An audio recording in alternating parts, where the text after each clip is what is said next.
بسم الله الرحمن الرحيم. اللهم صل وسلم وبارك على سيدنا محمد. اهلا بكم في قناتي مطبخ تيستي بيتي. ازيكم يا حبايبي، عاملين ايه؟ تعالى اقول لك على طريقتي اللي بفرز بيها الفراوله تقعد معاكي سنه كامله في التلاجة، وساعه ما تطلعيها كانك لسه شارياها. انا اشتريت كميه من الفراوله اهي، هنقي احسن واحده فيها، الحبايه السليمه الحمراء اللي لونها حلو اللي ما فيهاش اي اصابه.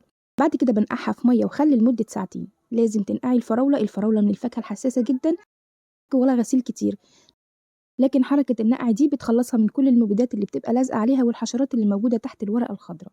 بعد ما نقعتها ساعتين خدتها تحت الحنفية وغسلتها 3-4 مرات بمية من الحنفية. بعد كده بقطع الورقة الخضراء دي، ولو في تحتها جزء أبيض بشيله كله، ما بسيبش غير الثمرة الحمراء بس.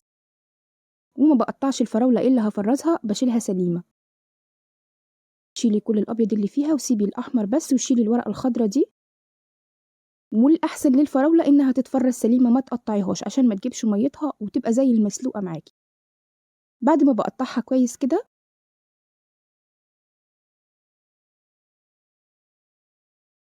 بفرش مناديل مطبخ على الرخامة وبنشر الفراولة عليها، وبنشفها كويس جدا من المية. أي فاكهة وأي خضار حابة تفرزيه ويعيش معاكي أطول وقت ممكن لازم تنشفيه من المية. المية هي اللي بتساعد على فساد الخضار والفاكهة. حتى لو خرجتيها من التلاجة وفكت معاكي بتلاقيها سليمة زي ما كنت شايلاها، ما بتلاقيهاش متسلوقة ولا مهرية من التلج.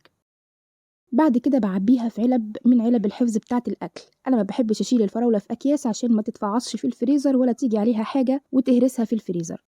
العلب بتخليها محتفظة بقوامها كده وبشكلها، وقت ما تطلعيها هتلاقيها كأنك لسه شارياها حالا. بتنفع بقى معاكي العصاير، تقطعيها وتعمليها مثلا سلطة فواكه، تحطيها في تورتة، بتتعاملي معاها كأنها فراولة لسه طازة. اللي بيحب يقطعها بقى ويحطها في أكياس تلاجة ده موضوع تاني، إنما الحفظ في العلب كده أحسن بكتير من الأكياس. لو عجبتك طريقتي في تفريز الفراولة اكتبي لي رأيك في الكومنتات. لو عندك طريقة تانية قولي لي برضو عليها، وما تنسينيش بقى باللايك والشير وسبسكرايب وتفعيل زر الجرس للقناة لو محتوى قناتي بيعجبكم. والسلام عليكم ورحمة الله وبركاته.